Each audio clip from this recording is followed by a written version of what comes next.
Bienvenue dans mon antre, l'antre bipolaire. Cette chaîne est dédiée à la bipolarité, mais pas que.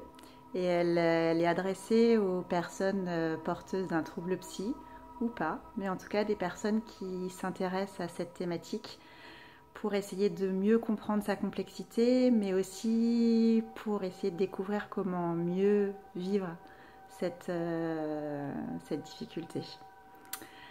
Je vais vous expliquer un petit peu la genèse de cette chaîne. En fait, il y a plusieurs pépites, 3 on va dire, que j'ai nourries au fur et à mesure des années et qui se concrétisent aujourd'hui avec cette chaîne, l'antre bipolaire. Depuis l'enfance, je suis mue par cette idée qui est devenue une conviction au fur et à mesure des années, qu'on était tous capables de changer, qu'on n'était pas immuables. C'est pas parce qu'on a tel type de caractère ou qu'on a tel type de comportement qui nous déplaise, bien sûr, qu'on sera comme ça toute notre vie. Non, on peut évoluer. L'être, il est fait pour justement grandir, bouger. Par contre, je me suis rendu compte avec le temps qu'il y avait une donnée que je n'avais pas au départ, qui était tout de même essentielle, c'est qu'il faut le vouloir. On ne peut pas changer si on n'en a pas la volonté, il faut que ça vienne vraiment de soi. Un peu plus tard, j'ai redécouvert, en marge de notes de cours, quand j'avais 18 ans, des petits écrits de ma main manuscrite. Et à cette époque-là, j'étais dans une relative souffrance et j'ai écrit que pour moi, il ne pouvait pas y avoir d'autre chemin que de penser que ma souffrance avait une utilité, qu'il fallait qu'elle serve à quelque chose. Et à l'époque, ce qui m'a permis de tenir, c'est de me dire que ça servirait à d'autres que moi, que c'est quelque chose qui pourrait aider, peut-être un jour. Ça m'a tenu pendant longtemps. Et puis après, j'ai enfin accepté ce désir que j'avais d'écrire, malgré mes gros blancs avec la page blanche.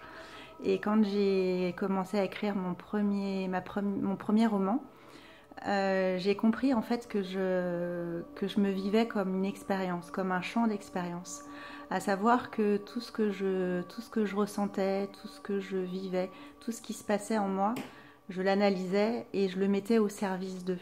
Alors là, ça a été au service de livres, mais c'était quand même quelque chose qui me transportait, qui me touchait.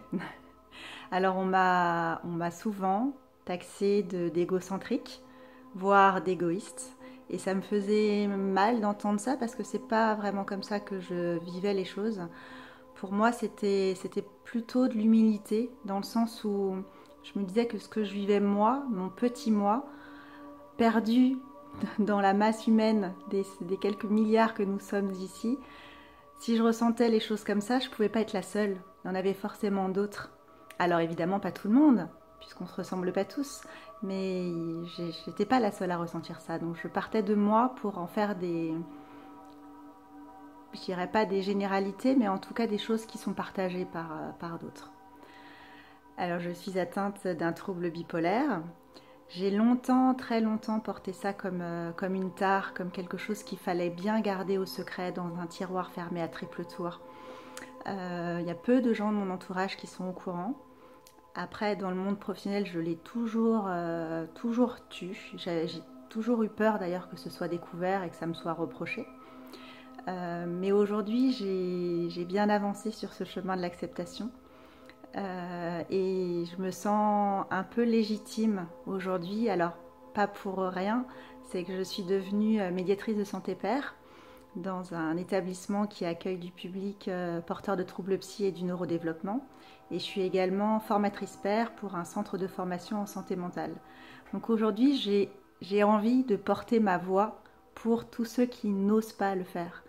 Et je trouve aussi important d'être aidée, d'être accompagnée par des pairs, non pas par des papas, mais par des compères, par des compagnons. Parce que même si on s'en sort parfois même très bien seul, on s'en sort 2 fois plus vite et 2 fois plus fort quand on est accompagné. Et à travers les capsules que je vais vous proposer, j'ai envie de vous tenir la main, de vous épauler dans votre chemin à vous, dans l'acceptation, dans le fait de mieux vivre ce trouble. Et j'ai très hâte de vous retrouver pour vous en dire plus. À très vite.